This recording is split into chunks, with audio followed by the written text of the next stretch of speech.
देख कविता, तू सुबह सुबह शुरू मत कर। गोपाल, अगर मैं भी घर में पैसे लाऊं तो इसमें बुरा क्या है?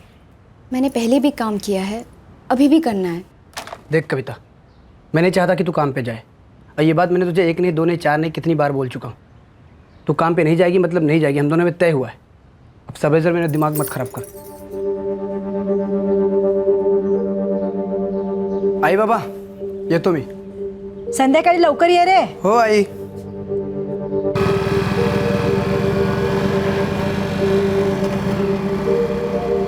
काम करने नहीं जाने देता, ना ही घर के बाहर जाने देता है। घर के बाहर कदम भी रखूं तो 10 सवाल करता है। मैंने नहीं सोचा था ऐसा कुछ होने वाला है। 2 महीने पहले सब कुछ कितना अलग था।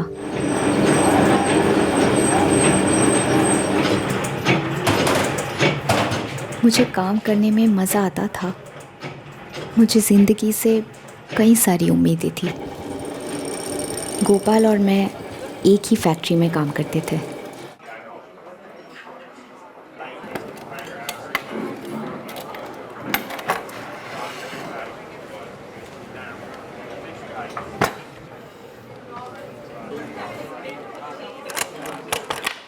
तो फिर क्या सोचा तुमने? कुछ नहीं सोचा गोपाल। 2 साल हो गए हमारी दोस्ती को। गोपाल, हम दोस्ती अच्छे हैं। मैं सिर्फ और सिर्फ काम करना चाहती हूँ। आई की ट्रीटमेंट करवानी है। पता है डॉक्टर लोग क्या बोल रहे हैं? वो बोल रहे हैं कि आई बच ही नहीं सकती, लेकिन मैं ना आई को जिंदा रखूंगी। और तेरी अपनी जिंदगी, उसका क्या? गोपाल, मैं अभी शादी नहीं कर सकती। मुझ पे भरोसा तो कर सकती है ना, या वो भी नहीं करती? गोपाल, ऐसा कुछ नहीं है। वही तो प्रॉब्लम ना कि ऐसा कुछ नहीं है। तुम मुझसे प्यार ही नहीं करती। ऐसा नहीं है। तो फिर शादी कर ले मुझसे। बोल, करेगी ना मुझसे शादी? दरअसल तू डरती है कि मैं तुझे खुश नहीं रख पाऊंगा। गोपाल, मुझे आई को खुश रखना है। तेरी आई को मैं अच्छी तरह से जानता हूँ। 6 महीने हमने साथ में काम किया है।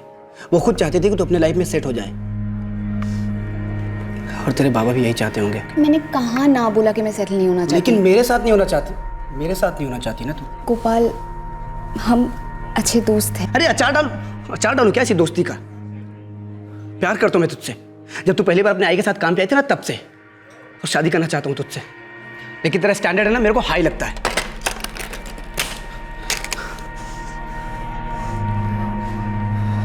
अच्छा दोस्त अगर पति बने ना, तो प्यार कम नहीं होता, उल्टा बढ़ता है। लेकिन तुझे मेरा प्यार दिखाई नहीं दे रहा। पता नहीं कौन सी पट्टी बांध रखी है आंखों पे। गोपाल,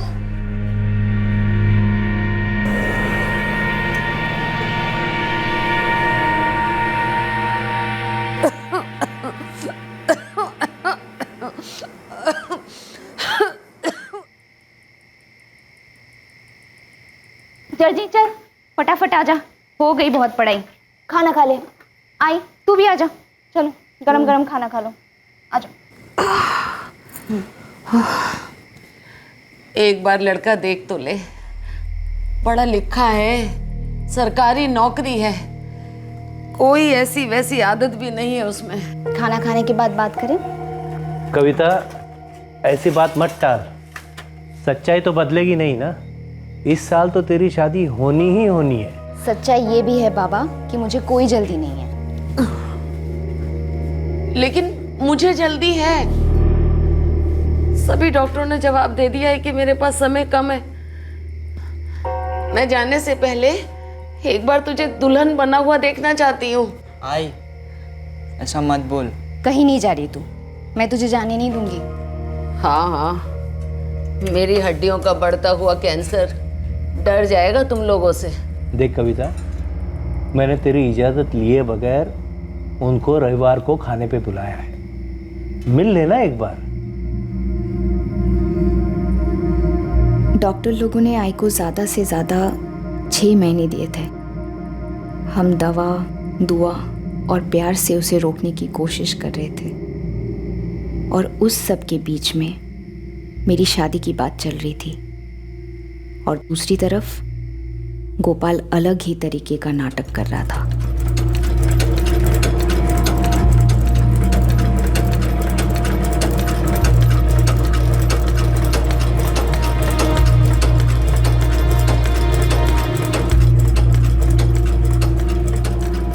गोपाल ने लेटर दिया है तेरे लिए।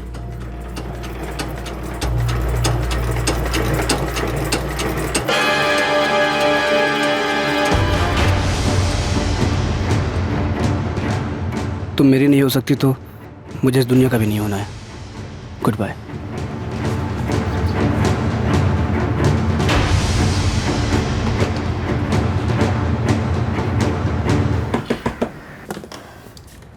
कविता, काकी गोपाल कुटे?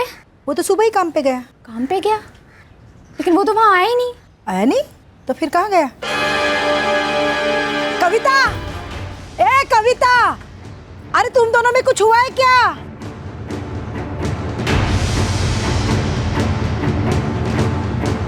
हाँ, देखा था मैंने उसे कहाँ? रेलवे पटरी पर अजीब तरह से घूम रहा था। मैंने उसे आवाज भी दिया पर वो सुना ही नहीं।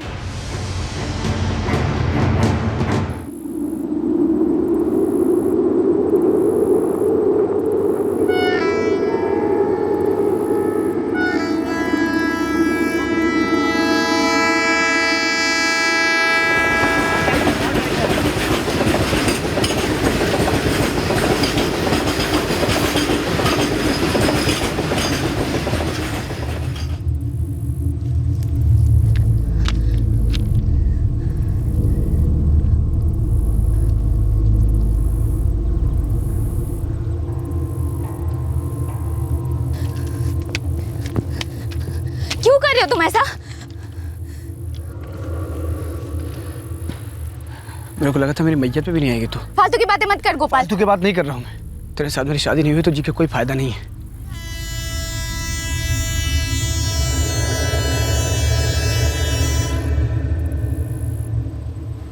चल थैंक्स, मरने से पहले आखिरी बार तुझे देख तो लिया।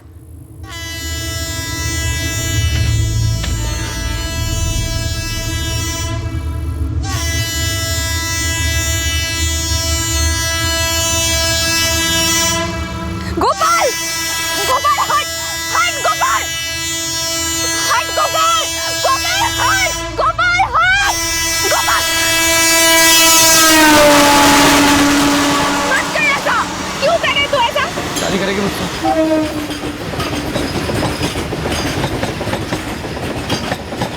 कविता को गोपाल पसंद था, लेकिन वो उस वक्त शादी नहीं करना चाहती थी, ना गोपाल से और ना ही किसी और से। कविता को अपनी मां के बढ़ते कैंसर को रोकना था, उसे पैसे कमाने थे, लेकिन गोपाल ने इस मामले को इस हद तक धकेल दिया था कि कविता को मजबूरन अपनी मर्जी के खिलाफ उसके प्रस्ताव को स्वीकार करना पड़ा। यह एक जबरदस्ती कराई गई शादी थी।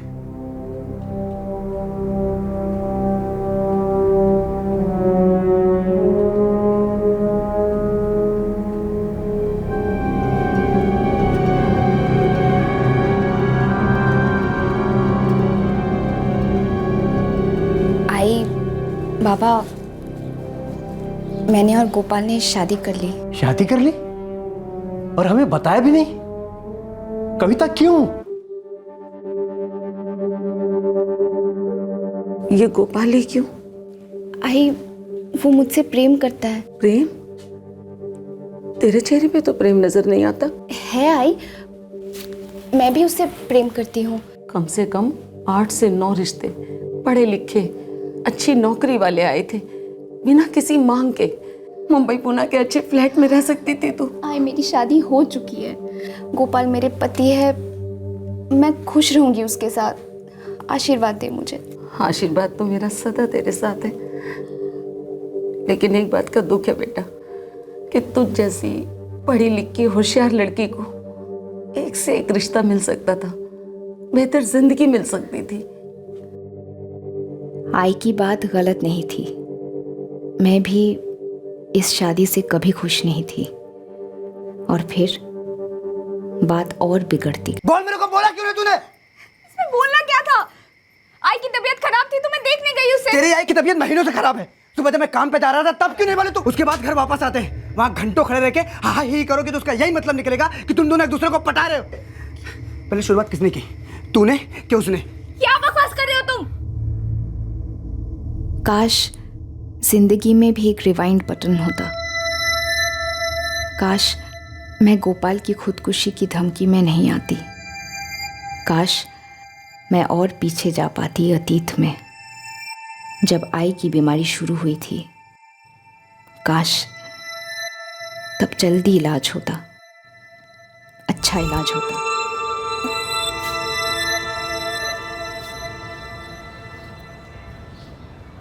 रमेश भाऊ, मुरली ने घर के पैसे दिए? नहीं पार्वती ताई, आशा उससे पूछती रही, लेकिन वो हमेशा कुछ न कुछ बहाने बनाकर बात को टालता रहा। कविता, अब ये तेरी जिम्मेदारी है कि तू मुरली से पैसे निकलवाए। पता नहीं मैं कैसे करूंगी। आई को तो एक दिन जाना ही था, लेकिन मान ही नहीं पा रही हूँ कि आई नहीं है।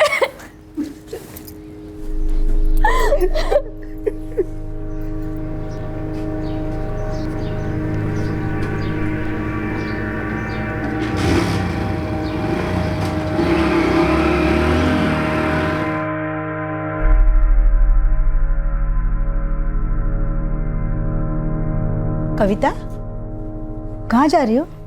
जी वसंतपुर। वसंतपुर? क्यों? जी वो वसंतपुर में मुरली भाव रहते हैं, उनसे कुछ पैसे लेने हैं। मैं दोपहर तक लौट आऊँगी, चलती हूँ। ठीक है।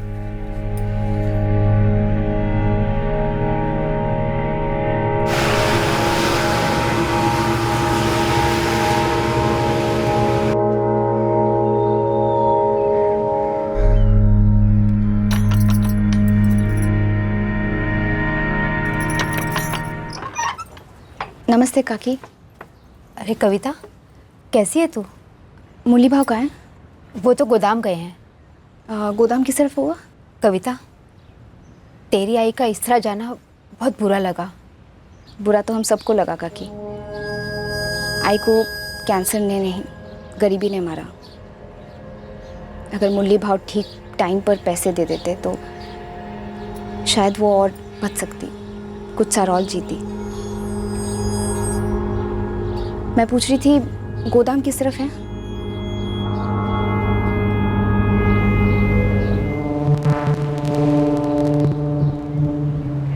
अरे कविता, तू यहाँ कैसे? आपसे मिलने आई हूँ मुरली भाव। तेरी आई के ऐसे जाने को लेकर बहुत दुख है मुझे। शायद नहीं है, अगर होता तो पैसे बहुत पहले आ जाते। उससे जो बन पाया वो लौटाया मैंने। जो घर आपने किराए पे लिया था वो आई का घर था, वहाँ पे हम जन्मे पले बड़े। जानता हूँ कविता। कुछ नहीं जानते आप। बुरे दिन आए इसलिए घर को किराए पे दिया था, उससे भी बुरे दिन आए तो घर को बेच दिया। दिल पे पत्थर रख के बेचा था हमने, सिर्फ इसलिए ताकि आई का इलाज हो पाए। अब आई तो नहीं रही, लेकिन आप पर उधार बाकी है। दे दो 25,000 रुपये मेरे। तेरी आई को भी मैंने यही कहा था, तुझे भी मैं यही कहूँगा कविता। 25,000 देने की मेरी औकात नहीं है। मालिक ने दिहाड़ी कम कर दी है। वो तो इधर का सुपरवाइज़र सुभाष, वो मेरा दोस्त है, इसलिए जैसे तैसे चलता है मेरा। एक पैसा नहीं बचता है, उधार लेके घर चलाना पड़ता है। और 75,000 रुपये दिए ना मैंने। सौदा 1 लाख का हुआ था। अब नहीं दे सकता तो नहीं दे सकता, जान लेगी क्या? मुरली भाव आप ठीक नहीं कर रहे हो। तुझे जो समझना है समझ। 3 साल मैंने ईमानदारी से किराया दिया, फिर 75,000 रुपये देकर वो घर खरीदा। अब बाकी 25,000 नहीं दे पाऊँगा। ये मेरा आखिरी जवाब है।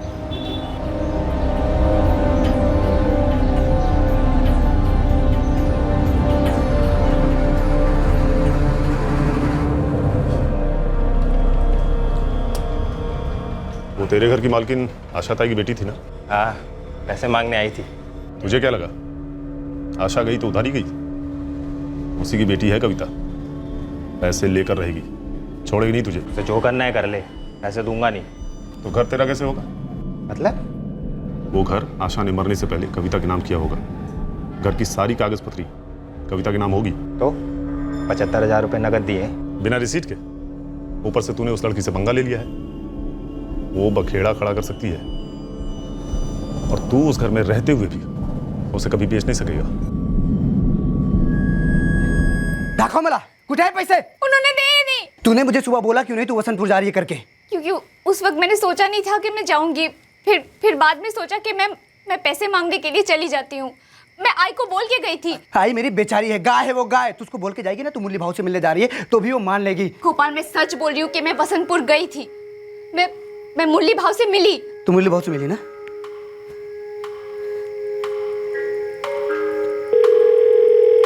हेलो मुरली भाव, गोपाल बोल रहा हूँ, कविता का पति। गोपाल, मैंने कविता को बोल दिया है, मैं पैसे अभी नहीं दे पाऊंगा।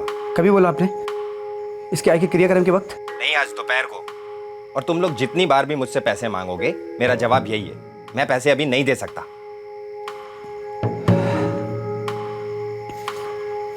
खाना लगा।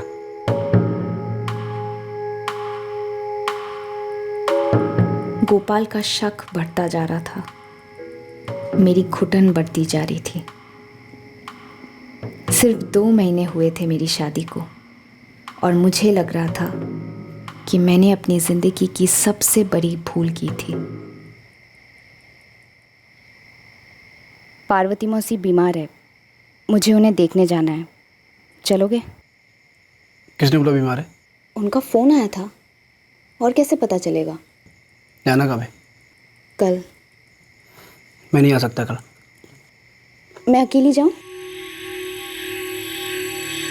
वो आई की इकलौती बहन है। जाऊं? जा।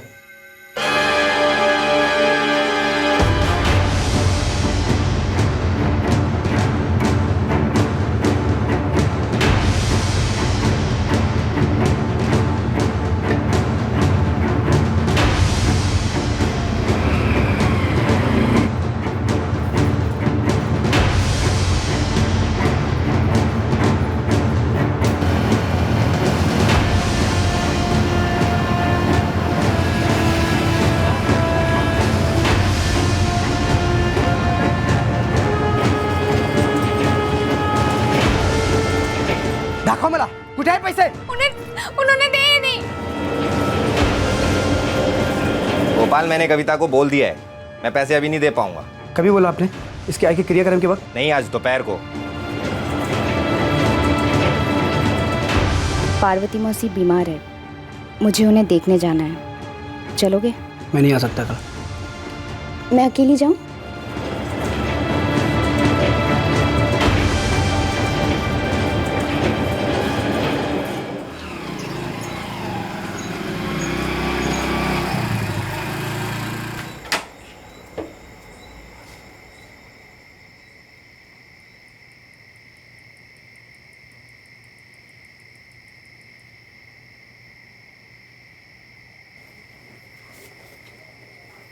अरे आई। हाँ? कविता कहाँ है? कविता लौटी नहीं अभी तक। लौटी नहीं अभी तक मतलब? 7:30 बज रहे और अभी तक वो अपने मौसी घर से वापस नहीं आई। मुझे क्या पता, और उसने बोला भी नहीं ये देर होगी करके। उसकी मौसी तो यहाँ उत्तम नगर में रहती है ना, तो फिर आने में इतनी देर कैसे हो सकती है उसको? बेटा तू उसको फोन करना। जिस नंबर से आप संपर्क करना चाहते हैं वो नंबर इस समय बंद है।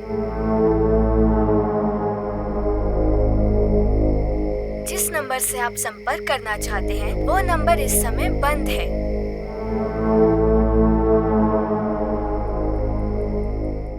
उस शाम को कविता घर नहीं लौटी। दरअसल उस शाम के बाद कविता उस घर में कभी नहीं लौटी। वो उस दर्द के पिंजरे से, मायूसी की काल कोठरी से दूर हो गई थी। लेकिन कविता थी कहां? क्या हुआ था उसके साथ? हाँ गोपाल, कविता आई थी इधर, 4 बजे के आसपास निकल गई यहाँ से। 4 बजे के आसपास? तो अब तक पहुंची क्यों नहीं? 8 बजे निकलवाया है और उत्तम नगर से यहाँ तक आने में सिर्फ 1 घंटा लगता है। अरे देवा, तो गई कहाँ? यही सवाल तो मैं आपसे पूछ रहा हूँ, वो गई कहाँ वो, और किसके साथ गई? मुझे कैसे पता? यहाँ से 4 बजे निकल गई। बीच में कहीं रुकने वाली थी क्या? रुकना था मतलब उसने बोला आपको ऐसा कि कहीं रुकेगी करके? अरे नहीं, मैं तुमसे पूछ रही हूँ, उसने कुछ बताया था तुझे? मुझे भी कुछ नहीं बोली, और वैसे भी मुझे कुछ बोलती कहाँ है वो। पहले करती है और फिर बाद में कहानियां बनाती है। अभी तक घर नहीं पहुंची कविता? नहीं।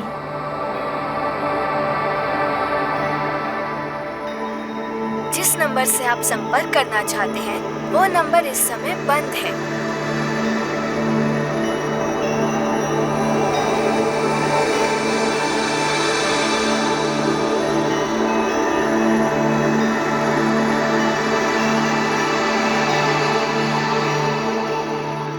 किसी और रिश्तेदार के घर गई होगी?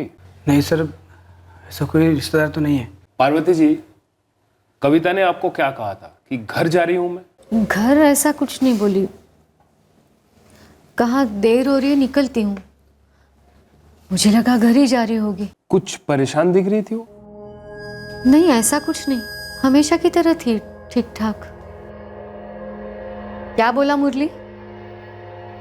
वही हमेशा की तरह कि ऐसे उसने बोला था कि पैसे नहीं दे पाएगा वो। घर के कागजात कर दिए क्या उसके नाम?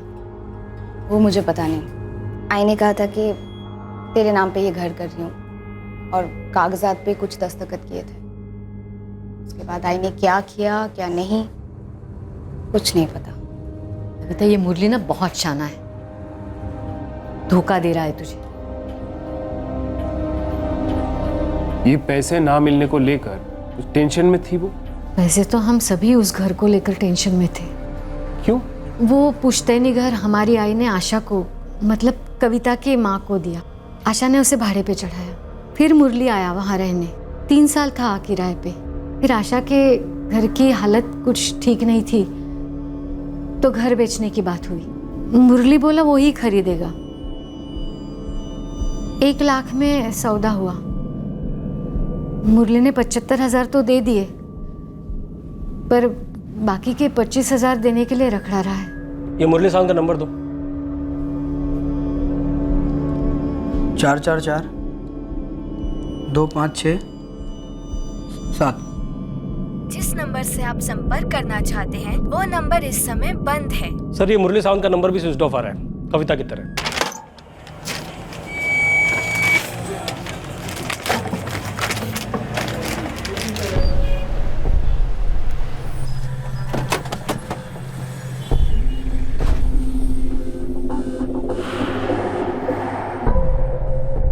क्या मुरली सावंत कौन है? वो है मुरली।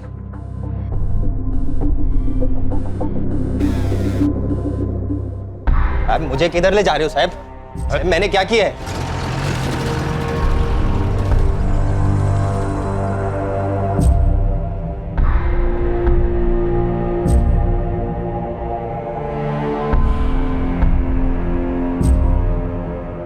ये मुरली ने ही कुछ किया होगा।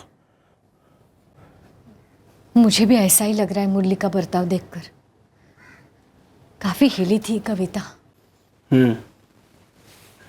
वो तो है। पैसे नहीं मिलने की वजह से परेशान तो थी वो। मुझे कुछ सही नहीं लग रहा है गोपाल। मैं कविता को अच्छी तरह जानता हूँ। जो भी हो, वो पूरा दिन घर से बाहर बिना बोले नहीं रह सकती। कहीं मुरली ने तो कुछ उल्टा सीधा नहीं किया होगा ना हमारे कविता के साथ?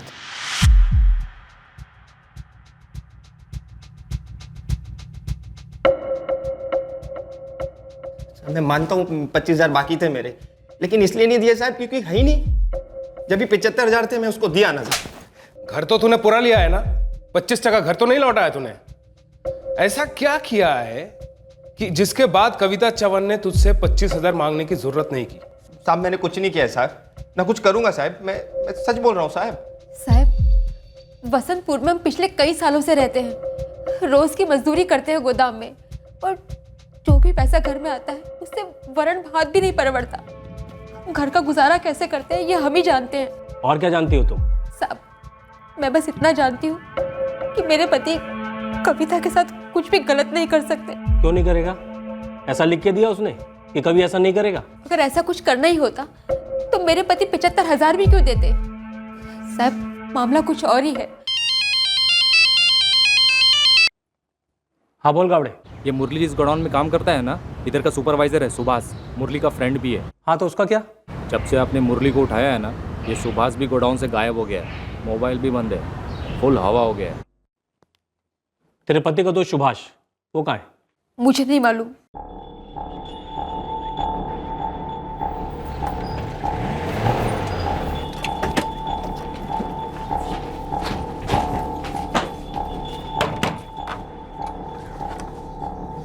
जी सुभाष का है?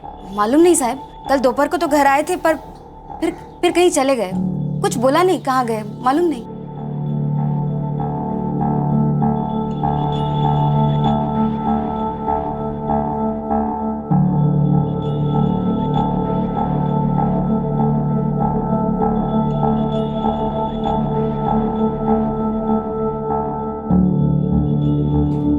तेरे को तो पता ही होगा ना। क्या साहब? यही कि तेरा पति मुरली सावंत के साथ मिलकर एक लड़के को गायब किया है। क्या? ये क्या बोल रहे हैं साहब आप? पैसों का मामला है, उन दोनों ने मिलकर लड़की के साथ कुछ कर दिया होगा। नहीं साहब, सुभाष, पर मुझे कुछ नहीं मालूम साहब, मुझे कुछ भी नहीं मालूम। देख, उसका फोन भी स्विच ऑफ आ रहा है, बुरा फंसेगा।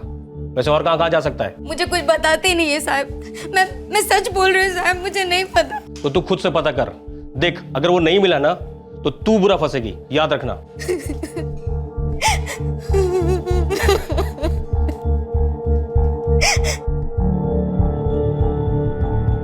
मुरली जल्दी बता दे, कविता के साथ तूने क्या किया है? मालूम ही नहीं वो किधर है, क्या हुआ उसके साथ। तो क्या बोलूं साहब, जितना भी पूछोगे यही बोलूंगा ना साहब। सुभाष कहाँ है? साहब नहीं मालूम, सच्ची नहीं मालूम। वो भी पक्का शामिल है इसमें?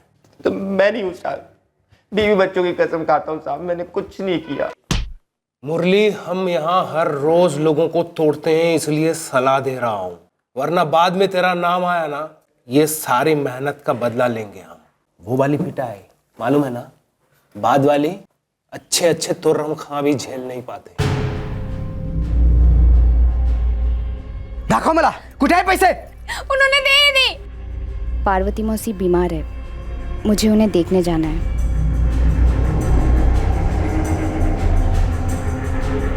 ना मैं उसे यहाँ बुलाती मुझसे मिलने, ना ही ये सब कुछ हो सकता। अपने पर मत ले पार्वती, तुझे थोड़ी पता था कि पीठ पीछे कौन क्या साजिश कर रहा है।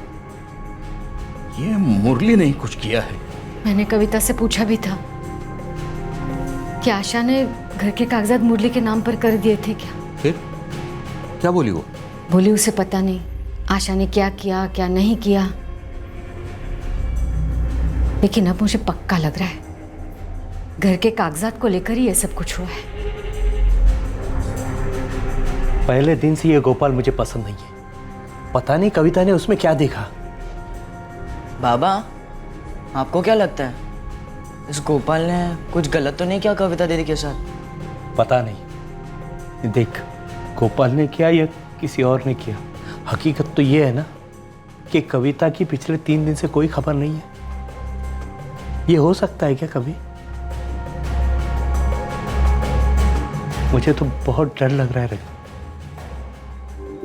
इंतजार की कुछ और खौफनाक रातें और दम घोटते दिन बीत गए। कविता की डिटेल्स आसपास के पुलिस स्टेशन में भेज दी गई, लेकिन फिर भी कविता की कोई खबर नहीं थी। और फिर कविता के गायब होने के 5 दिन बाद पुलिस के सामने आया एक खौफनाक नजारा।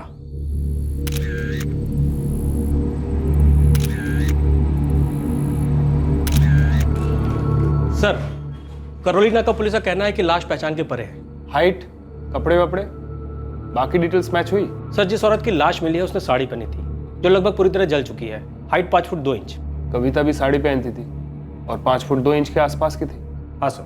पोस्टमार्टम होने दो, देखते हैं ये लोग 25,000 के लिए कहां तक जा सकते हैं। उम्र 20 से 25 साल के बीच में थी। कविता चवन भी 22 साल की थी। डीएनए सैंपलिंग करने में भी बहुत मुश्किल आएगी इंस्पेक्टर, क्योंकि बॉडी लगभग पूरी तरह से जल चुकी है। हड्डियों से कुछ पता किया जा सकता है? हाँ, लैब में स्कल की मैपिंग की जा सकती है। हम लोग खोपड़ी को संभाल कर रख लें। कुछ और डिटेल्स दे सकते हैं आप डॉक्टर? जली हुई लाश के सीने पर छुरे, चॉपर या तलवार जैसी किसी चीज के वार के कई निशान मिले हैं, और ऐसे ही निशान पेट पे भी। कुछ और? हाँ, और कुछ भी है, और जो शायद बहुत ज्यादा इंपॉर्टेंट। क्या? बॉडी के पेट में 3 से 4 महीने का गर्भ था। ये औरत प्रेग्नेंट थी। बॉडी पे एक भी चीज नहीं है आइडेंटिफिकेशन के लिए।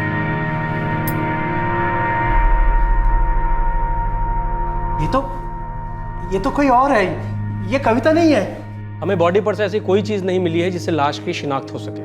सारा इलाका छाना गया है, लेकिन कहीं कुछ नहीं। तो फिर पहचान कैसे होंगे सर कि ये कविता ही है? एक चीज है, ये औरत पेट से थी। नहीं, ये हमारी कविता नहीं है। पेट से होती तो मुझसे कहती ना। गोपाल, तुझे कुछ कहा था? नहीं, मतलब मेरे को तो कभी कुछ नहीं बोली, और आई को भी कभी कुछ नहीं बोली।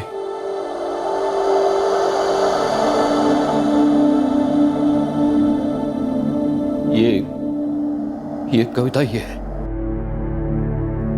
दामोदर मौसा, कैसे बोल सकते हो ये कविता है? मैं नहीं मानता। पार्वती, उस दिन इसी रंग की साड़ी पहनी थी ना कविता ने?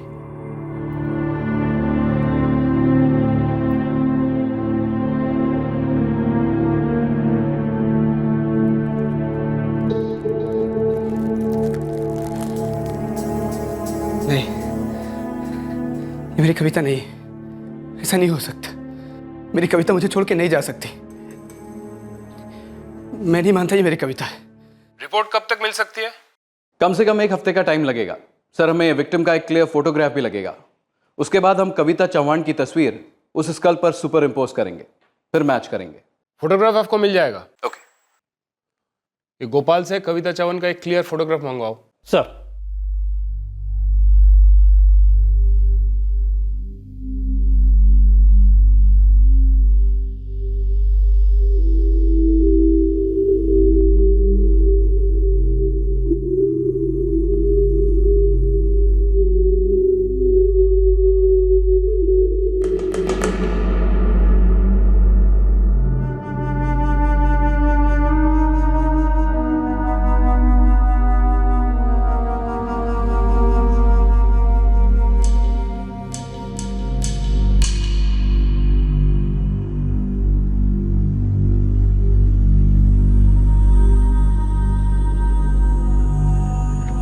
ये है मेरी बेटी कविता। बड़ी प्यारी बच्ची है। टॉफी खाओगी? अरे वाह।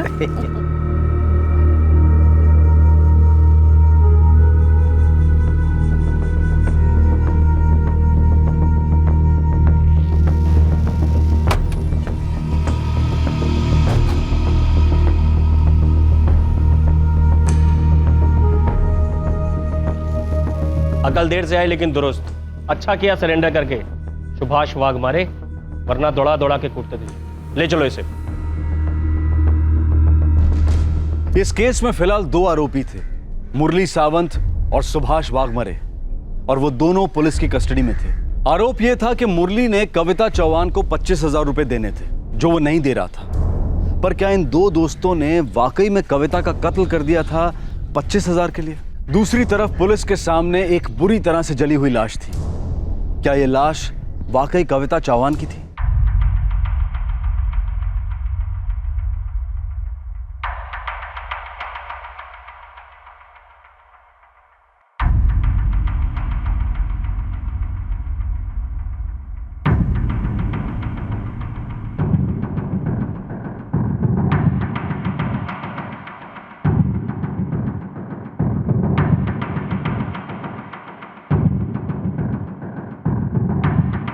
दोनों आरोपियों की कड़ी से कड़ी पूछताछ के बावजूद वो इस जुर्म में शामिल होने से साफ इनकार करते रहे। और दूसरी तरफ गोपाल चौहान अपनी पत्नी के बारे में जानने के लिए बेहद परेशान होता चला था।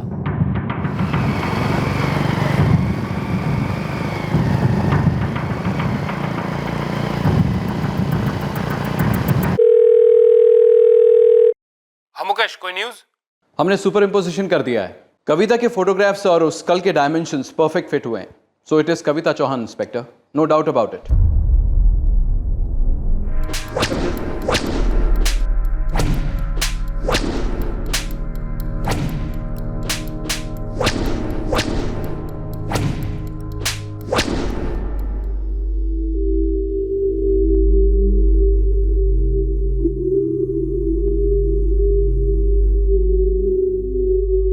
मैं बार बार दुआ कर रहा था कि वो कविता ना हो, वो कविता ना हो। मुझे तो पहले से लग रहा था कि वो कविता ही है। एक अर्जे से मुझे भी लग ही रहा था ये मुरली जरूर कुछ ना कुछ करेगा। हाँ साहब, आपने नहीं किया है।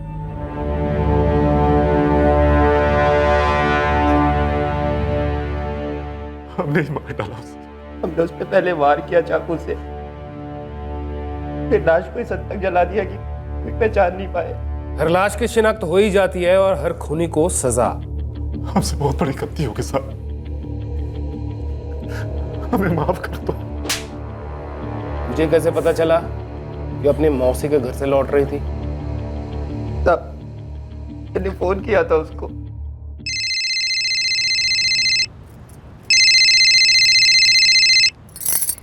बोलो मुरली भाव। हाँ कविता, मुझे ये पैसे वाला मामला ख़त्म करना है। मैं तेरे पैसे देना चाहता हूँ। ये अच्छी बात है, मैं कल आ जाती हूँ पैसे लेने। नहीं नहीं, कल नहीं, आज ही आकर लेना। आज मैं बाहर हूँ, उत्तम नगर से घर जा रही हूँ, पार्वती मौसी के घर से। हाँ तो मैं तेरे को आधे रास्ते पे मिलता हूँ ना।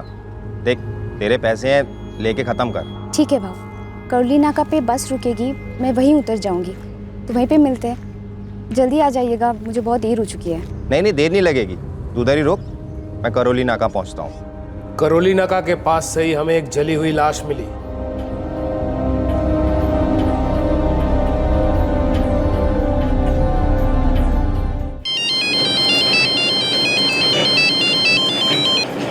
हेलो, क्या क्या बोल रहे हैं?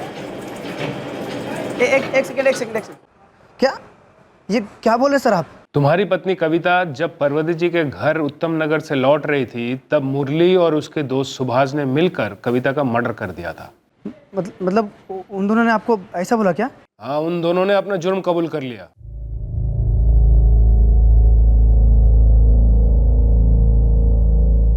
ऐसा क्यों किया तुमने? वो लड़की हमको इतना भी परेशान नहीं कर रही थी। आपने एक बार भी सोचा हमारा क्या होगा, बच्चों का क्या होगा?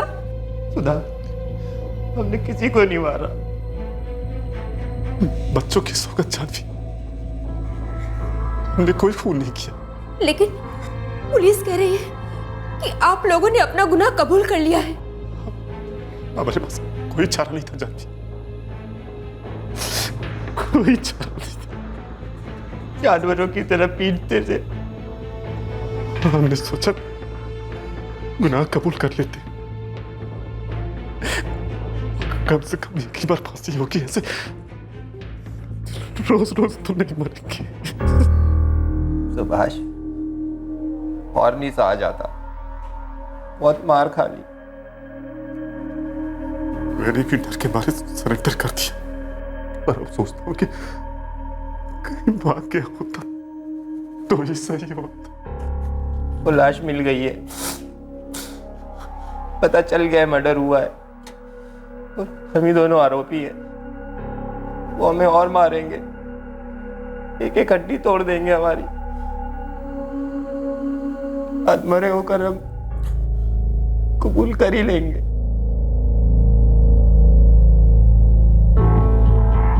इसलिए हमने सोचा गुनाह नहीं किया है तो भी कबूल कर ही लो। पर क्यों? अब ये लोग कहेंगे कि आप ही खूनी हो, आप लोगों को ही सजा मिलेगी, और आपने कुछ भी नहीं किया, फिर भी सजा आपको होगी। अरे एक बार तो सोचा होता हमारे बारे में कि हमारा क्या होगा।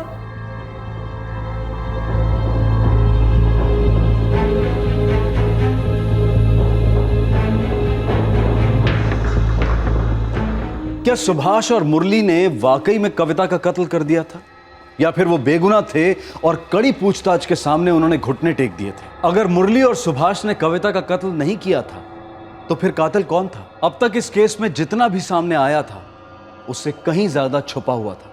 हमारे पति किसी की जान नहीं ले सकते साहब। उन्होंने हमें बताया कि वो लोग आपकी मार सहन नहीं कर पा रहे थे, इसलिए उन्होंने जुर्म कबूल कर लिया। साहब उन्हें छोड़ दीजिए साहब, हम हाथ जोड़ते हैं साहब, उन्हें छोड़ दीजिए। हर मुजरिम के अंदर एक एक्टर छुपा रहता है।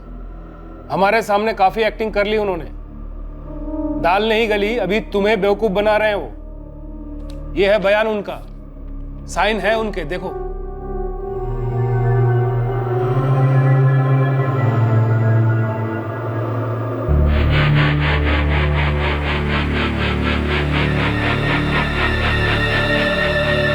अब तुम हमें वहां ले चलोगे जहां तुम लोगों ने वो चाकू छुपाया।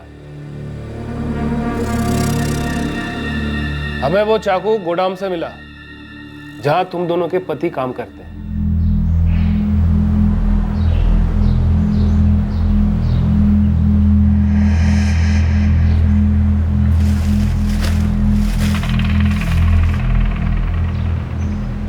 चाकू बरामद करने के बाद उन दोनों ने करोली नाका के पास हमें वो जगह दिखाई जहां झाड़ियों के बीच लाश को उन लोगों ने जलाया था। यही मारा था ना कविता चौहान को? यही मार के जलाया था ना? हाँ साहब।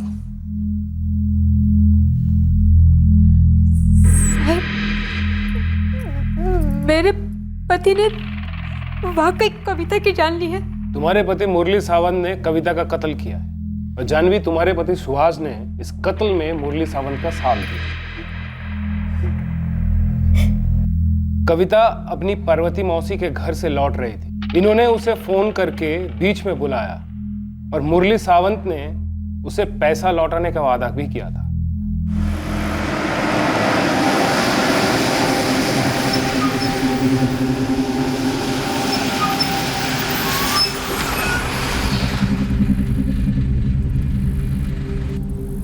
दे दो पैसे मुरली भाऊ, मुझे देर हो रही है। अरे तेरे पैसे देने के लिए तो तुझे बुलाया है। चल आ जा, यहीं पास में ही मेरा एक दोस्त पैसे लेकर आ रहा है, उससे उधार लेकर तुझे दे रहा हूँ। आज मेरे सर से बहुत बड़ा बोझ हल्का होगा। हाँ चल आ जा।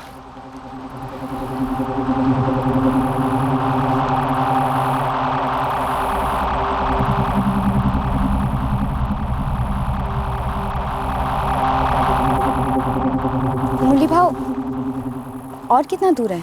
अरे बस पास में ही है, आजा आजा।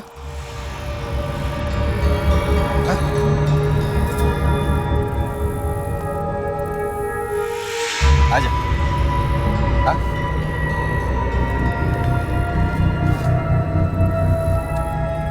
भाऊ अगर आप इनसे पैसे उधार लेके मुझे दे रहे थे तो मैं सीधे गोदाम पे आ जाती कल।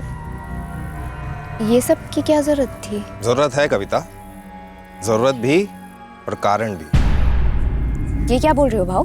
मैं ये बोल रहा हूँ कविता कि आज के बाद तेरे और मेरे बीच में ये बाकी के 25,000 रुपए नहीं रहेंगे, कि आज के बाद तू ही नहीं रहेगी। नहीं साहब, मेरे पति चाकू से किसी लड़की को नहीं मार सकते साहब, ऐसा नहीं हो सकता साहब। हाँ साहब, सुभाष ऐसा कर ही नहीं सकते, बिल्कुल नहीं कर सकते। तुम्हारा विश्वास, तुम्हारा यकीन, ये सब अब कोई मायने नहीं रखता। हम बहुत जल्दी चार्जशीट फाइल करने वाले हैं। तुम्हें जो कहना है अदालत में जाके कहना।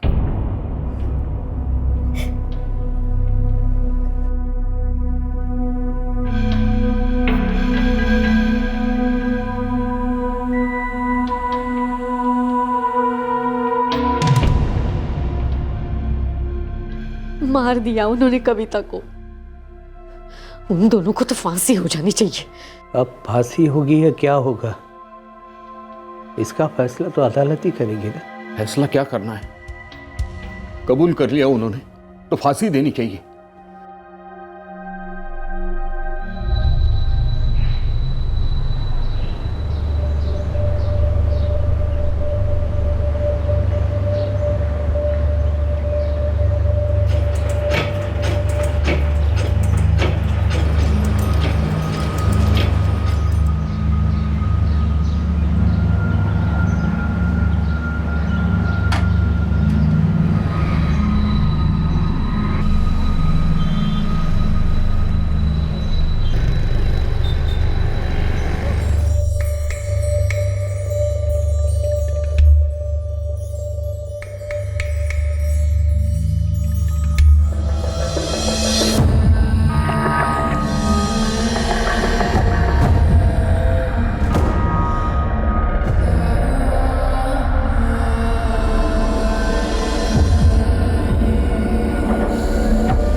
लेकिन तुम अपना मजहब क्यों बदलोगी? ताकि तुम्हारे अम्मी अबू का इरादा ना बदले रफीक। लेकिन मुझे अच्छा नहीं लगेगा अगर तुम अपना मजहब बदलोगी। लेकिन जैसे मैं थी, क्या वो उन्हें कबूल होगा? सर, पुलिस चार्जशीट के अनुसार आरोपी मुरली विठल सावंत और सुभाष यतिन वाघमरे ने रमेश कदम और मरहूम आशा कदम की बेटी और कंप्लेनेंट गोपाल चौहान की पत्नी कविता चौहान का कत्ल किया है। आईपीसी 302 कत्ल के लिए, आईपीसी 120B क्रिमिनल कॉन्स्पिरेसी के लिए, आईपीसी 34 कॉमन इंटेंशन और 201 सबूत गायब करवाने के चार्ज लगाए गए हैं। सर, मेरे क्लाइंट मुरली विठल सावंत और सुभाष यतिन वाघमारे दलील करते हैं कि वो दोषी नहीं है। पुलिस इन्वेस्टिगेशन और आरोपियों के बयान के बाद यह अदालत मुरली विट्ठल सावंत और सुभाष यतीन बागमारे पर आईपीसी 302, 120B, 34 और 201 के चार्जेस लगाती है। आज से मुकदमे की सुनवाई शुरू होगी। मुरली सावंत और सुभाष वाघमरे पर कविता चौहान के कत्ल का मुकदमा शुरू हुआ। इन दोनों आरोपियों ने पुलिस के सामने कबूल किया था कि उन्होंने किस तरह से कविता का कत्ल किया था और फिर उसकी लाश को ठिकाने लगा दिया था। लेकिन कविता चौहान तो जिंदा थी और उसका रफीक नाम के आदमी के साथ निकाह होने जा रहा था। इस केस ने कई जिंदगियां तहस नहस कर दी।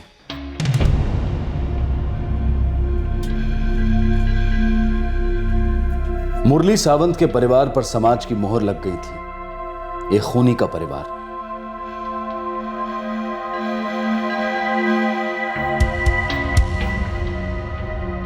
सुभाष वाघमरे के घर में भी वही हाल था।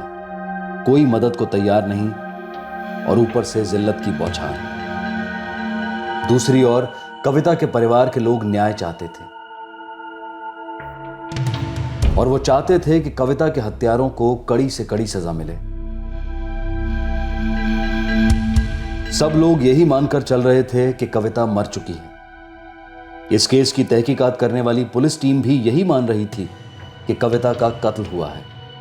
सर, मुरली सावंत और सुभाष वाघमरे हमें उस गोडाउन पे ले गए जहां ये दोनों काम करते थे और जहां इन्होंने वो चाकू छुपाया था जो हमने बरामद किया है। फिर ये दोनों हमें करौली नाका के पास उस जगह ले गए जहां विक्टिम कविता चौहान का इन्होंने कत्ल किया और बाद में लाश को केरोसिन डालकर जला दिया था। ये आपको वहां ले गए थे या आप इन्हें वहां ले गए थे? क्योंकि लाश आपको वहीं मिली थी। ये दोनों हमें वहां ले गए थे। सर, मेरे क्लाइंट इस चार्ज को नकारते हैं कि वे पुलिस को क्राइम सीन पे ले गए थे, बल्कि उनका कहना है कि पुलिस उन्हें वहां ले गई थी। सर, जाहिर सी बात है डिफेंस अब ये कहेगी कि पुलिस ने ही वहां पे मर्डर वेपन को प्लांट किया है। नहीं सर, पुलिस ने वो चाकू प्लान नहीं किया था, उन्हें वो चाकू वहां मिला था। हम इस चार्ज को नकारते हैं कि वो चाकू मर्डर वेपन है। मुरली सावंत एक मजदूर है और उस चाकू का इस्तेमाल बोरे के धागे काटने के लिए करता है। दोनों आरोपी जिस सीमेंट गोडाउन में काम करते हैं उसी गोडाउन से चाकू बरामद हुई, वो भी हेड सुपरवाइजर की मौजूदगी में। सच तो यह है सर कि मेरे क्लाइंट 3rd डिग्री टॉर्चर सह नहीं पाए और इसी डर में उन्होंने कबूल कर लिया कि वो कत्ल उन्होंने किया है। नहीं सर, सच ये है कि मुरली सावंत डरा हुआ था और उसके डर का कारण था कविता चौहान का उससे अपने हक के 25,000 रुपए की डिमांड करना, जो मुरली सावंत देना नहीं चाहता था। इसलिए उसने अपने दोस्त सुभाष वाघमरे के साथ मिलकर उसके कत्ल का षड्यंत्र रचा और फिर इस कत्ल को अंजाम दिया। मुरली सावंत के पास ठोस मोटिव था कविता चौहान का कत्ल करने का, 25,000 रुपए। ये चाकू क्राइम सीन से रिकवर नहीं हुआ है और ना ही इसे गोदाम में छुपाया गया था, बस एक जगह पे पड़ा था जहां रोज पड़ा होता है। ये कोई सबूत नहीं है। सर, कत्ल करने के बाद छुरे को धोकर वापस अपनी जगह पर रख देना ये कोई रॉकेट साइंस नहीं है। पोस्टमार्टम रिपोर्ट के हिसाब से इसमें साफ लिखा है कि विक्टिम पर एक नहीं, दो नहीं, कई बार वार किया गया। सर, आरोपियों ने चाकू से शक की बूंदें हटाकर सोचा कि वो बच सकते हैं, लेकिन इससे यह हकीकत नहीं छुप सकती कि उनके पास कविता चौहान का मर्डर करने का एक ठोस मोटिव था और उन्होंने ही इस मर्डर को अंजाम दिया है।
बहुत लंबी चली ये लड़ाई।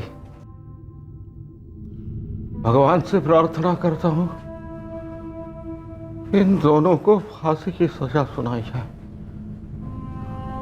कविता दीदी वाकई में मुरली भाव के पीछे पड़ गई थी पैसे लेने के लिए?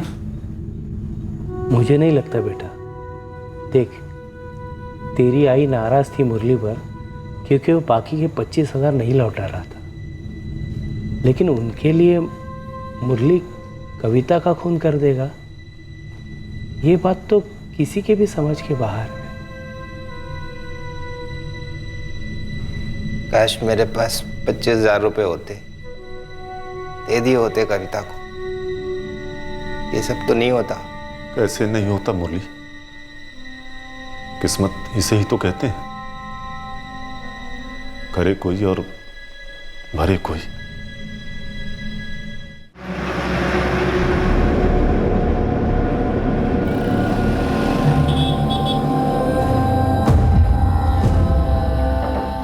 अम्मी, आपके अम्मी अब्बू कहाँ हैं? बेटा अम्मी अल्लाह को प्यारी हो गई। और आपके अब्बू? चलो बेटा अपना बैग भर लो, मैं तुम्हारा टिफिन लेके आती हूँ, ठीक है? शबाना, नाज़नीन की बात को ऐसे क्यों काट दिया? अब्बू हैं तुम्हारे, भाई है, मौसी है। नाज़नीन उन सबको जानेगी, उनसे मिलेगी तो क्या बुराई है? बुरा तो तकदीर का खेल है रफ़ीक। मैं आज तुम्हारे और नाज़नीन के साथ कितना खुश हूँ। काश मैं ये खुशी अपने घर वालों के साथ बांट सकती, लेकिन पता नहीं क्यों मैं कभी घर लौट ही नहीं पाई। कितनी बार दिल किया कि पार्वती मौसी से मिलूं, बाबा से मिलूं, रजनी से मिलूं।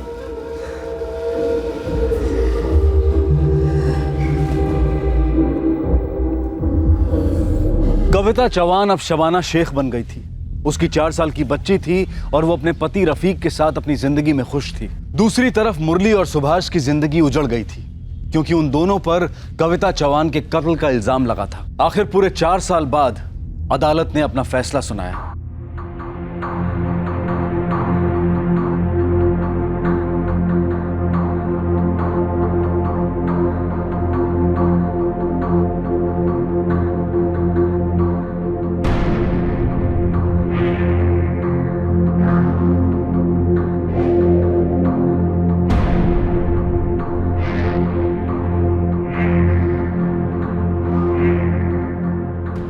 इस केस की पुलिस इन्वेस्टिगेशन और लैब रिपोर्ट साबित करते हैं कि कविता चौहान का कत्ल हुआ, इसमें कोई दो राय नहीं है। प्रोसिक्यूशन ने यह साबित करने की कोशिश की कि मुख्य आरोपी मुरली विठल सावंत की कविता चौहान के साथ पैसों को लेकर अनबन थी, जिसकी जड़ सालों पहले हुआ एक घर का सौदा था। मरहूम आशा कदम ने अपना पुश्तैनी घर मुरली सावंत को बेचा था, जिसके 25,000 रुपए वो उन्हें लौटा नहीं रहा था, और इसी लेन देन को मोटिव ऑफ मर्डर बताया जा रहा है। इस केस में मुरली सावंत के दोस्त गोडाउन सुपरवाइजर सुभाष यतीन बागमारे को भी को अक्यूज बनाया गया है, पर इस अदालत को इस केस में कत्ल के इरादे को लेकर सर्कमस्टेंशियल एविडेंस जो पेश किए गए हैं वो काफ़ी नहीं है।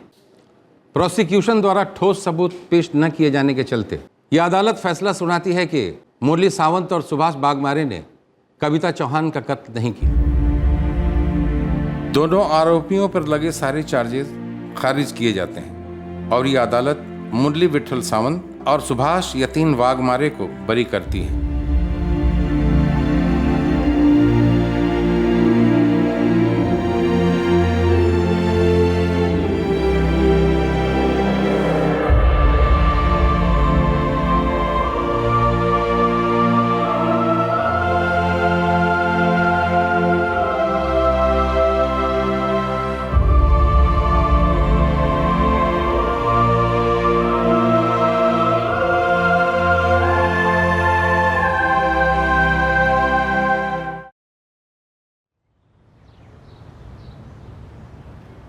मुरली और सुभाष बरी तो हुए थे पर बाइज्जत नहीं। उन पर जो खूनी होने की मोहर लग चुकी थी वो स्याही मिटने की बजाय अब और रंग लाने लगी थी। ये दोनों कानून की नजरों में बरी हुए थे पर लोगों की नजरों में नहीं। पहले पुलिस स्टेशन में इन दोनों ने चीख चीख कर बोला था कि वो निर्दोष हैं, फिर अदालत में दलीलें की थी और अब समाज के सामने हाथ जोड़ रहे थे बस एक ही बात कहने के लिए कि उन्होंने कत्ल नहीं किया था।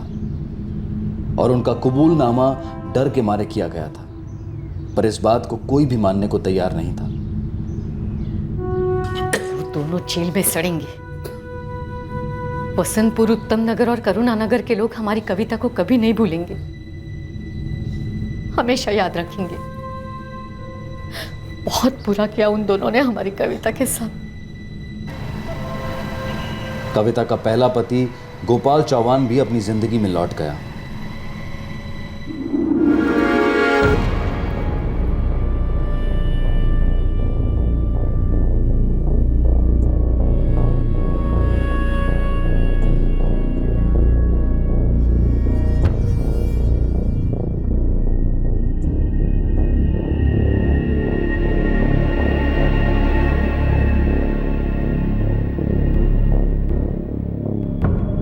समय लगा, कठिनाइयां आई, पर आखिरकार मुरली और सुभाष की जिंदगी दोबारा पटरी पर आ गई। अगर इन पर कत्ल का कलंक नहीं लगा होता तो ये दोनों इससे काफी बेहतर और इज्जतदार जिंदगी बसर कर रहे होते। अब रिहा हुए 4 साल हो चुके थे और फिर एक बार इन दोनों की जिंदगी में भूचाल आया।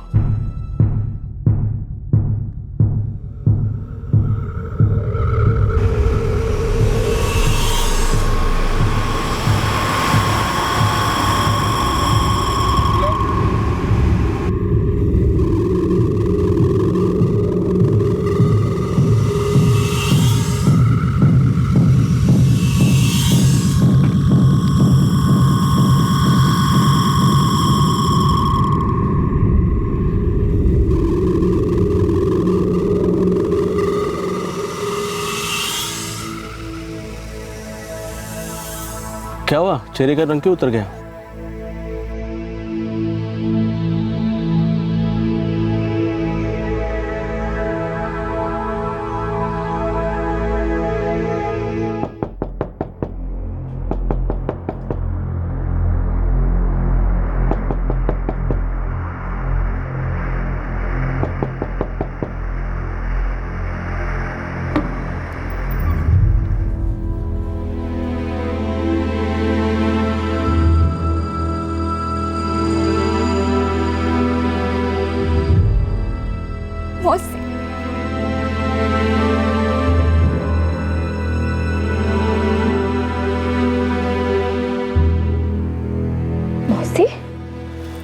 दामोदर मौसा, ये कब हुआ? 2 साल हो गए, लेकिन तू इतने साल?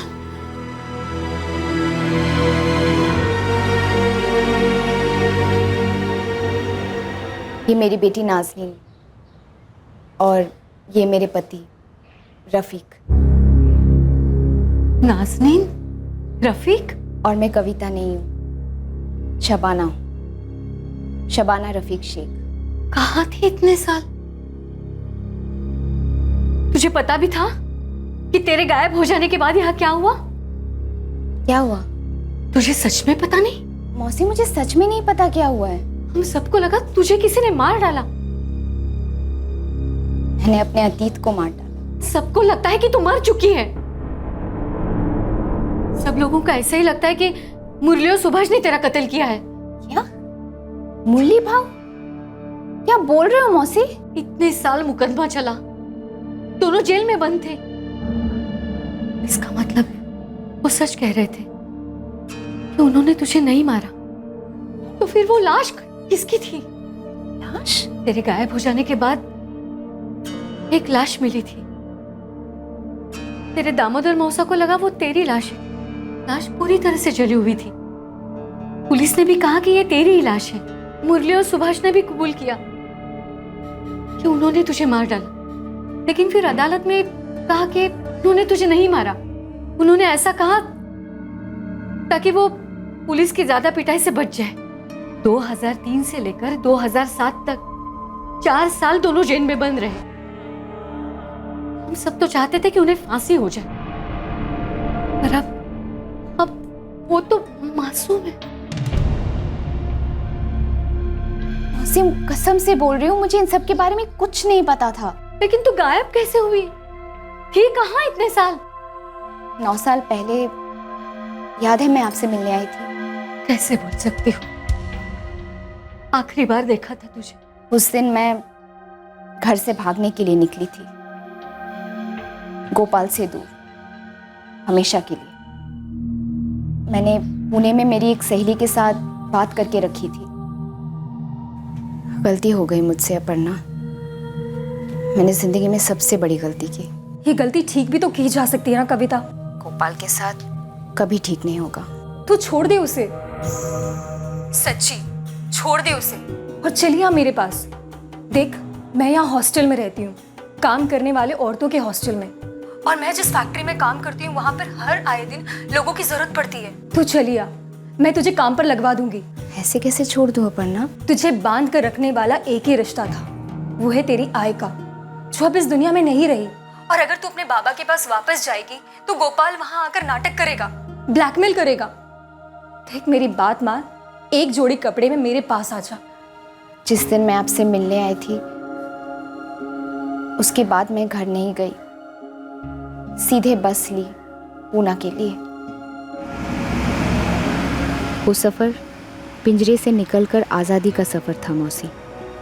मैं गोपाल से दूर जा रही थी, इससे खुशी की कोई बात नहीं थी मेरे लिए। जैसा अपर्णा ने कहा था वैसा हुआ। जिस दिन मैं पहुंची थी पूना, उसी दिन मुझे नौकरी मिल गई थी। मैं अपर्णा के साथ रही, पुणे की आदत होने लगी, और फिर रफ़ीक से मुलाकात हुई। मुझे वो पसंद आया, उसे मैं पसंद आई, और बस हमने शादी करने की सोची। मैं अच्छी ज़िंदगी जी रही थी। शादी के बाद ये नाज़नीन हुई, सब कुछ अच्छा जा रहा था। मुझे भनक तक नहीं थी कि पीछे से ये सब कुछ हो गया। ये क्या हो गया हम सबसे? मुझे लगता है वो दो लोग जिनको शबाना के कत्ल में अंदर कर दिया गया था, उनके साथ बड़ी नाइंसाफी हुई। 4 साल जेल में सड़ी, इतनी मार खाई, रोजगार छिन गए। सुना है बहुत बुरे हाल है उनके अभी। मौसी, जो हुआ गलत हुआ। मैं तो अपने आप को बचाने के लिए गोपाल से दूर भागी। जैसे ये सब कुछ हो जाएगा मुझे कैसे पता था? हाँ शबाना, लेकिन अगर गलत को सही करने की कोशिश भी नहीं करेंगे तो और भी बड़ी गलती होगी ना। मौसी, मैं जाकर मुरली भाव से मिलती हूँ। हम सब उन दोनों की जिंदगियां बर्बाद करने में भागीदार हैं। कि हमने क्या किया कविता?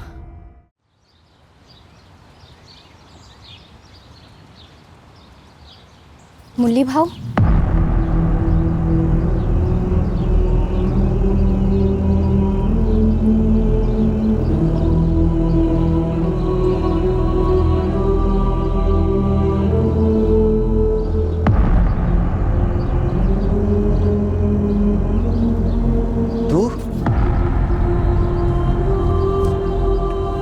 जिंदा है?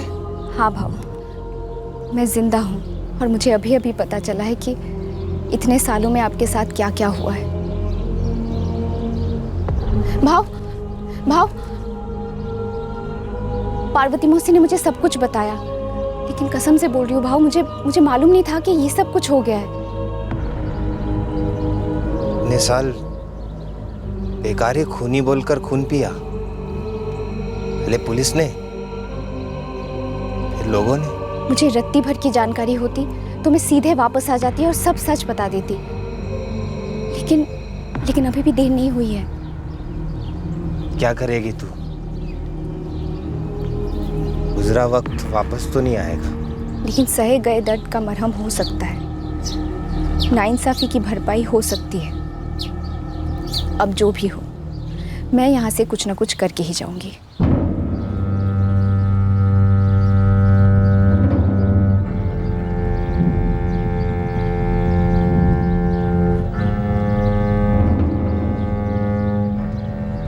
सुभाष, कविता हमारे साथ पुलिस स्टेशन आएगी, कोर्ट में भी जाकर सब सच बताएगी। सच? मुरली, सच? और तू भूल गया उस पुलिस स्टेशन में सच और झूठ का फर्क? एक डंडे का है मुरली। अरे उस डंडे ने क्या क्या नहीं किया हमारे साथ, याद है कि नहीं? उस डंडे से बचने के लिए हमने झूठ बोला कि इसका कत्ल हमने किया है, 4 साल 4 साल हम लोग जेल में चले और 4 साल के बाद अब जिंदगी सजा दे रही है। समाज सजा दे रहा है।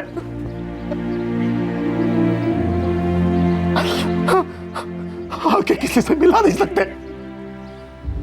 बच्चे हमारे गर्दन झुकाकर जीते हैं। लेकिन काका सब कुछ बदल सकता है। मेरा तुझसे कोई लेना देना नहीं था, और तेरी वजह से मेरी पूरी जिंदगी बर्बाद हो गई। काका, मैं पुलिस और अदालत में जाके सब कुछ सच बता दूंगी। आप एक बार चलिए तो सही।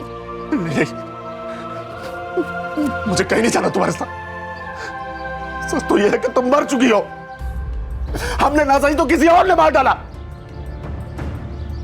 लेकिन हम बरी हो चुके हैं। मैं कहीं नहीं जाऊंगा, ना पुलिस स्टेशन ना कोर्ट। काका, मेरी माफी मांगने से आपकी कोई सहायता नहीं होगी, लेकिन मैं बस इतना कहना चाहती हूँ कि मैं भी एक उम्र कैद से भाग रही थी,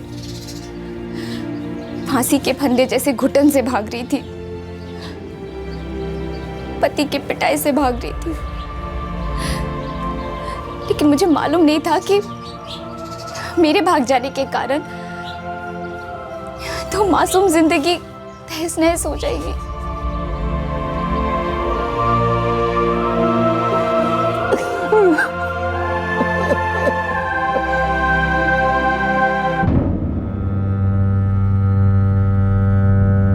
मुझे मालूम नहीं था कि मेरे भाग जाने के बाद पीछे से इतना सब कुछ हो गया। 9 साल हो गए, इन दोनों को बरी कर दिया गया है। बेकार में केस फिर से खोलने का क्या मतलब? क्योंकि मैं जिंदा हूं सर, और ये साबित करना ही पड़ेगा कि मैं जिंदा हूं। ये जरूरी है कि मुरली भाऊ और सुभाष काका के हक बहाल हो। इन्हें सबूत ना होने के कारण से छोड़ा गया, और अब कोर्ट और सारी दुनिया में ये जानना जरूरी है कि केस की असली सच्चाई क्या है। देखो, ये साबित हो चुका था कि वो लाश तुम्हारी थी।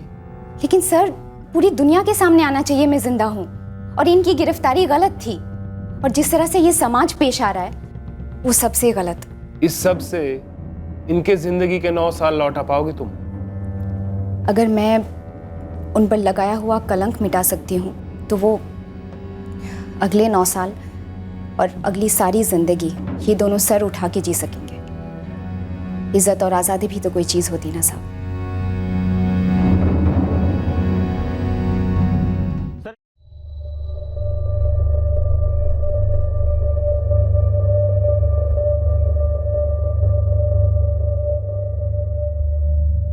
कविता के लिए आसान नहीं था यह साबित करना कि वही वाकई में कविता चौहान है।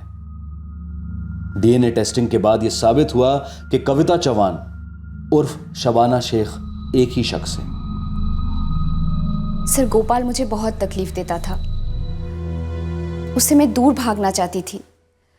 एक दिन मौका मिला तो मैं भाग गई, लेकिन मैंने ये गलती की कि मैंने ये बात किसी भी अपने को नहीं बताया, ना पार्वती मौसी को, ना दामोदर मौसा को, और ना ही मेरे सौतेले पिता रमेश चौहान को। मेरे भाग जाने के कारण से जिन जिन लोगों को तकलीफ हुई है, मैं उनसे हाथ जोड़ के पैर पकड़ के माफ़ी मांगती हूँ, और आपसे दलील करती हूँ सर कि मुरली भाऊ और सुभाष काका को न्याय दीजिए।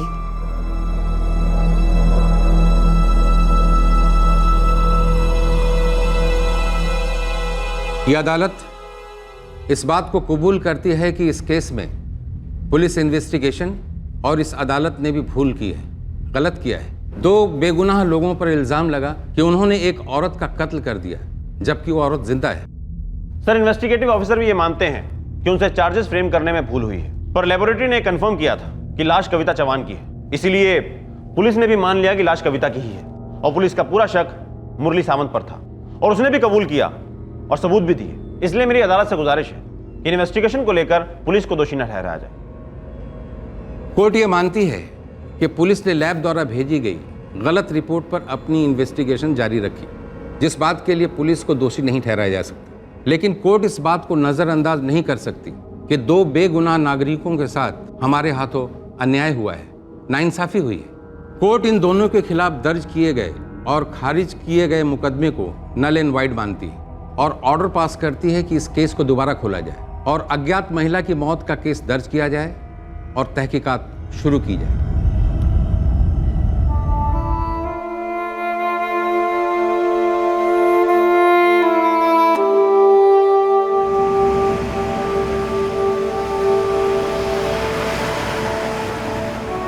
कविता अपने पति रफीक और बेटी नाजनीन के साथ अपनी जिंदगी में लौट गई। कविता की मौसी पार्वती भी अपनी जिंदगी बसर कर रही है। कविता का सौतेला पिता रमेश और भाई रजनी भी अपने अपने संघर्ष में लगे हुए हैं। मुरली सावंत अब थोड़ी चैन की सांस ले रहा है। कोर्ट के फैसले ने उसे न्याय की एक झलक दिखला दी है। सुभाष वाघमरे भी अब मानता है कि कविता ने पुलिस के सामने जाकर अच्छा काम किया। लौटने के बाद कविता गोपाल से कभी नहीं मिली और ना ही फोन पर कभी कोई बात हुई। गोपाल ने भी कोई पहल नहीं की, वो भी अपनी जिंदगी में बिजी हो गया है। 2 बेगुनाह जिन पर एक ऐसे जुर्म का आरोप लगा था जिससे उनका कोई वास्ता नहीं था, वो आज भी कोर्ट द्वारा प्रदान किए गए मुआवजे का इंतजार कर रहे हैं। उन्होंने उच्च न्यायालय के दरवाजे पर भी दस्तक दी है कि सालों से हो रही पीड़ा और जिल्लत का जो सामना उन्हें करना पड़ा है उसका भी ख्याल रखा जाए। कविता अब शायद ही कभी अपने गांव वापस आएगी। उसे इस बात का गिल्ट है कि उसके गांव से बिना बोले भागने की वजह से कई लोगों की जिंदगी तहस नहस हो गई। उसे इस बात का खेद है कि वो पहले क्यों नहीं लौटी, ताकि जो इतना बड़ा तमाशा हुआ शायद वो नहीं होता। और वो औरत कौन थी जिसका कत्ल हुआ था और जिसकी लाश को जलाया गया था और जो कत्ल के समय प्रेग्नेंट थी। हालांकि 9 साल पहले के इस केस को कोर्ट ने दोबारा खोलने के आदेश दिए हैं, लेकिन इस केस पर कुछ ज्यादा काम नहीं हो पाया है। जिंदगी में रिवाइंड बटन नहीं होता है। गुजरे हुए समय में हुई किसी घटना पर या अपने कर्मों पर अफसोस करने से वर्तमान के हालात सुधरने की बजाय और बिगड़ सकते हैं। हमें वर्तमान में जीना है और वर्तमान के अभी इस पल में दुरुस्त काम करने से हम अतीत के दर्द और भविष्य के डर दोनों को मिटा सकते हैं। काश ऐसा या वैसा होता तो ये सोचते और दोहराते रहने से कई सरल सवालों के जवाब भी मुश्किल बन जाते हैं। पर क्या हम पीछे मुड़कर देखना बंद कर सकते हैं? क्या हम जिंदगी के उस रिवाइंड बटन को तलाशना बंद कर सकते हैं?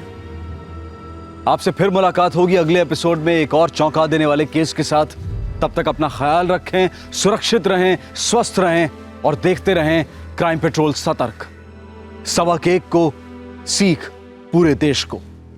जय हिंद। इस तरह के और भी एपिसोड देखने के लिए हमारे चैनल को सब्सक्राइब करें और बेल आइकन दबाना ना भूलें।